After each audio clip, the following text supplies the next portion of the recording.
Hello everyone, Assalamualaikum warahmatullahi wabarakatuh.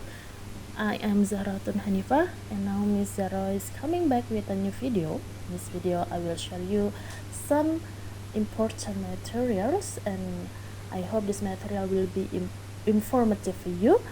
And before talking a lot about the material, actually I'm just curious with your condition. So, how are you doing? Are you doing good and healthy? Wherever you are right now and whatever you are doing right now, I hope you guys are in a good condition. Right. And as usual, before going forward to the material, I would like to share you a beautiful and meaningful quotes. And today's quotes coming from Benjamin Franklin. The quote says, "Tell me and I forget, teach me and I remember, involve me and I learn." I guess you can literally understand what this quote means, yeah. But in our context as a teacher, it gives us such kind of insight that as a teacher, if we only focus on the delivery material, the students will forget the material that is being delivered one day, yeah. Because if we only focus on delivering material, we do not act as a teacher or facilitator for students to learn, but we act as the storyteller. And those who are told a story one day, they will forget the story. So that's the point. That's very important for us as a teacher, that we should not focus only on the delivery material, but we should focus on a way where we can facilitate students to be able to learn, to be able to experience and feel the learning process, to go through some stages in the learning, and then the students can make a conclusion and can feel the satisfaction of that words, like, all right, so this is what is meant by learning. So that's the focus of our job as a teacher, yeah. Jadi we do not act as a storyteller, but we act more like a facilitator for the students to learn better. Okay, I think that's about the quotes, and now I'm going to show you what we are going to discuss together today. Yeah. So as I said before, that our today's material is related with English instructional design. In the previous meeting, we have already discussed about several key points of English instructional design, the nature of English instructional design, which covers the definition, the significance, and also the procedure of English instructional design. But today, we will focus only on one approach which is frequently applied by all instructional designer in the world, yeah. So today I'm going to make it simpler and make it narrower about the topic that we're going to discuss. It is about Addie Approach. I guess you guys have already have such kind of basic knowledge related to Addie Approach, yeah. So as it names, Addie Approach is actually the acronym for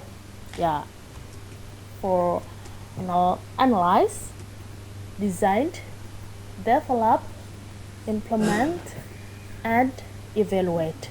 So basically, these are actually the stages, or maybe the steps of the procedure of the Addie Approach, yeah.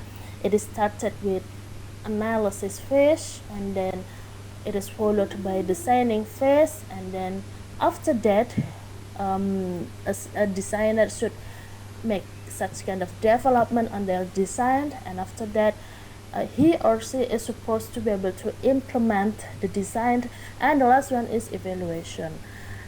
Okay, so this is actually the basic, or maybe the simple illustration about how Addie Approach goes, ya.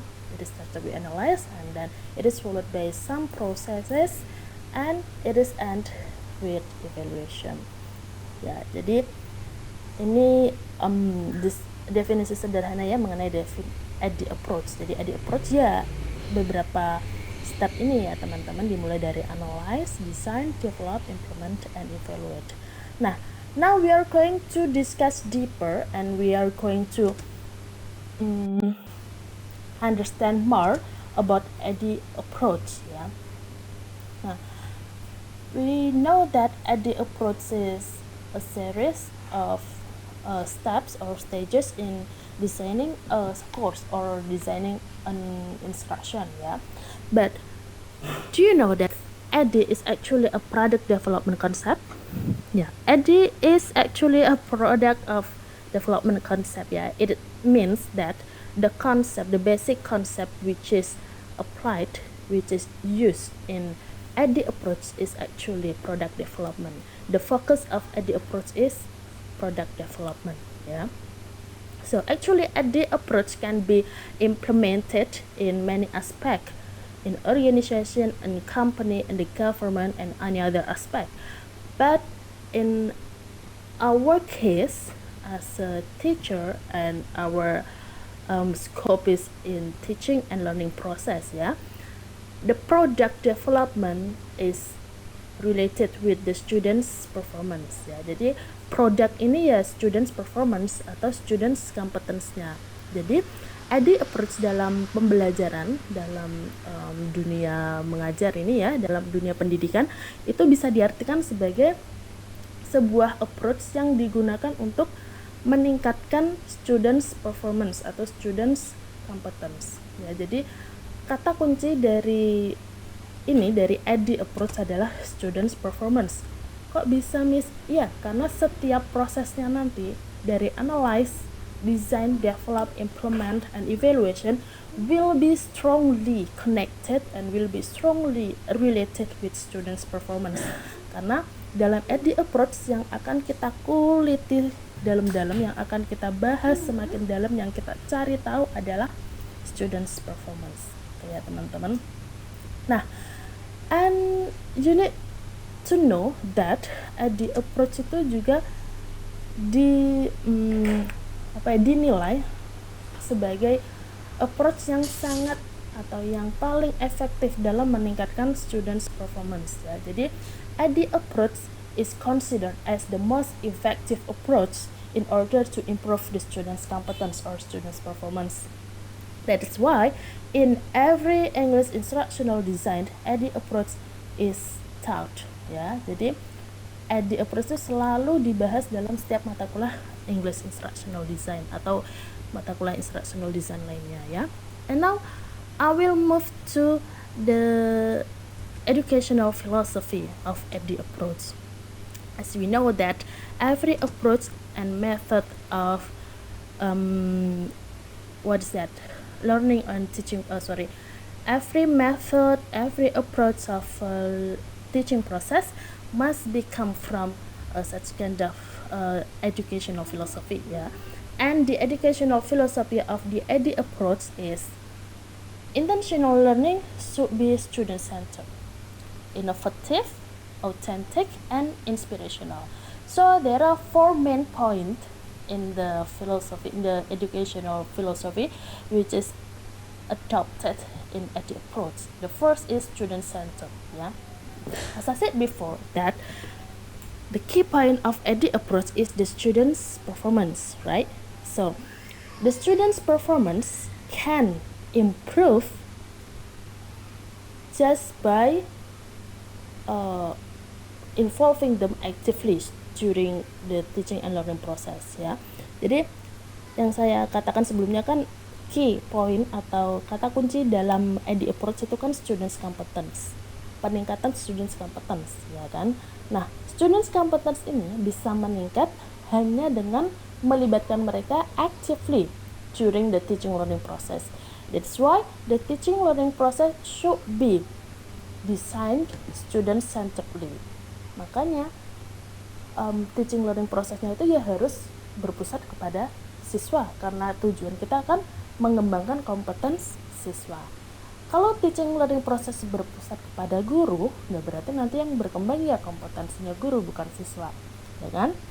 Jadi itu maksudnya student centered ya teman-teman. And the second point is innovative. The teaching learning process must be innovative in Addie Approach. What is meant by innovative? Innovative means the teaching learning process and every component every component included in the teaching learning process must be innovative, including the material, the way of teaching, the method, the task, and maybe the activity of the teaching and learning process must be innovative. Innovative means up to date, tidak monoton gitu ya, harus up to date, tidak monoton, harus bervariasi, and the teachers are supposed to be creative in designing their teaching and learning process. Kenapa? Karena dalam approach ini, dalam Addie Approach, pembelajaran harus inovatif, ya kan? Harus something new, up to date, and then tidak monoton, menarik, kreatif gitu. Jadi inovatif ini, pembelajaran yang inovatif ini diharapkan mampu bisa membantu siswa dalam meningkatkan their competence gitu ya teman-teman. And then the third is authentic. So what is meant by authentic? Authentic, mungkin kalian mengenal authentic itu berarti asli ya, but dalam scope atau dalam ranah teaching and learning process, authentic means that the element of teaching and learning process must become from the student's life. Jadi elemennya yang digunakan dalam pembelajaran harus berasal dari kehidupan siswa, harus berhubungan erat dengan kehidupan siswa. Jadi bukan sesuatu hal yang sifatnya imaginatif, fantasy kayak gitu ya teman-teman. Jadi harus yang berhubungan dengan kehidupan siswa, kehidupan sehari-hari siswa gitu. Itu maksudnya authentic ya. Jadi tidak dibuat-buat, memang ada, memang misalnya materi yang diajarkan ya memang materi itu ada dalam kehidupan siswa gitu ya, dan siswa suatu saat akan menghadapi hal itu gitu ya. Jadi itu yang dinamakan authentic. Jadi tidak yang fantasi gitu ya, atau yang imajinatif begitu. And the last one is inspirational. Inspirational means that the teaching learning process has a good or positive effect on the students' on the students' psychological aspect gitu ya. Jadi the teaching and learning process is supposed to be able to make the students motivated, or maybe improving their self-esteem, or maybe it can reduce their anxiety during learning process, atau mungkin memberikan wawasan atau semangat baru siswa dalam mengejar cita-citanya gitu. Jadi inspirational ini harus memberikan dampak positif terhadap psychological aspect of the students. Jadi gitu ya teman-teman. So these are the educational philosophy in the Addie Approach. And there are 4 main points. The first is student-centered, and then innovative, authentic, and the last one is inspirational. Alright. So now I'm moving to the how do we say? A basic concept of Addie Approach, yeah. Okay, so maybe you have already familiar with this. What's that?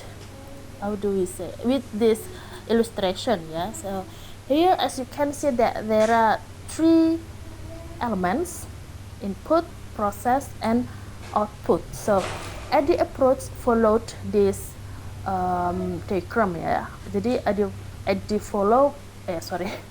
Addie Approach itu mengikuti sistem yang seperti ini ya teman-teman. Jadi ada 3 main point. Yang pertama adalah input.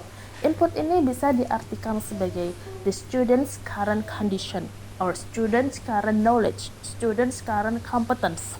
Jadi input itu adalah kondisi bisa kompetensnya, bisa knowledge-nya, pokoknya kondisi saat sekarang ya, saat sekarang. Dan proses.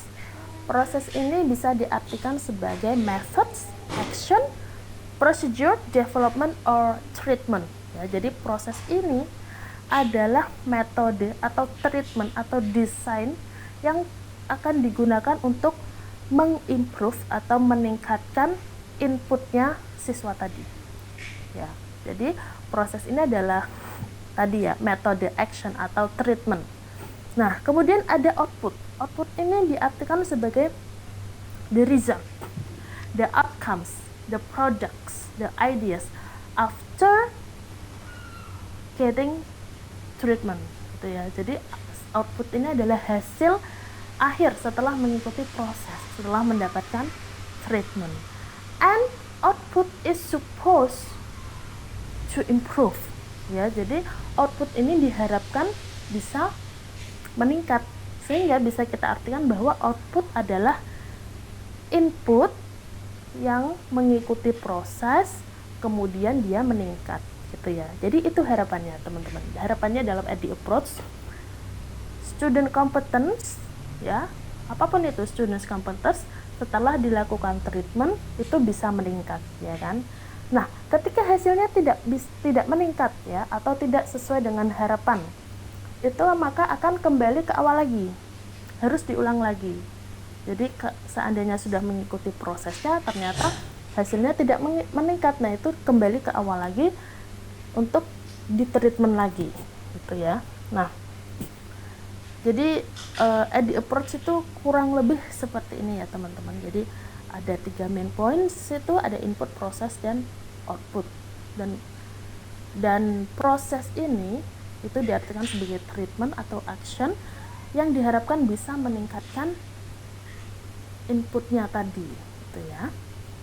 So this is actually the illustration of input, process, and output system. Now I would like to show you the real illustration of Addie Approach. As you can see here, there are 5 main stages. It started with analyze, and then designed, after that develop, implement, and evaluation. Nah, dari sini ya kan sudah ada panahnya, and I guess you guys have already understand about where it goes, ya. So after analyze, you do the design phase, and then you develop your design, implement your design, and make evaluation, gitu ya. Jadi ini sudah tahu ya arahnya kemana ya. Nah, kenapa kok evaluationnya di tengah? Jadi gini ya teman-teman, evaluation is it can also place the crucial point, ya, the crucial phase in the Addie Approach. Jadi evaluation ini nanti akan menentukan apakah Addie Approach-nya berhasil atau tidak. Jadi dalam evaluasi nanti kan hasilnya dites ya, tadi ya, hasilnya dites. Ketika resultnya atau hasilnya ternyata sudah sesuai dengan ekspektasi, maka sudah berhenti di sini. Nah, seandainya hasilnya kok tidak sesuai dengan ekspektasi atau masih jauh di bawah ekspektasi, maka desainernya harus mengulang lagi dari awal, dari analyze. Apa sih yang kurang dari desain saya ya? Atau kebutuhan students apa ya yang nggak tercover dalam desain saya ya? Sehingga Addie Approach ini juga bisa diartikan sebagai sebuah siklus atau circle ya. Karena jika hasil evaluasi tidak sesuai dengan harapan atau the goal of the learning, so the design must be revised, harus direvisi, harus dilakukan analisis ulang, didesain ulang, dikembangkan ulang, diimplementasikan ulang, dan dites ulang ya, atau diujikan ulang. Okay, next week we are going to discuss one by one dari steps ini ya, dari stages ini. Jadi what do we do in analysis phase, what do we do in a designing phase, kayak gitu. What kind of aspect which is important in every stages gitu. Nanti mulai minggu depan kita akan bahas masing-masing prosedur, masing-masing stages dalam prosedur Addie Approach ya. Nanti akan dimulai dengan analyze. Alright, so I guess that's all about the Addie Approach, guys. And this is the end of the video. Thank you very much for watching my video. Don't forget to subscribe, like, share, and comment. And you can also follow my Instagram as it is written here. Thank you very much. See you in another video. Wassalamualaikum warahmatullahi wabarakatuh.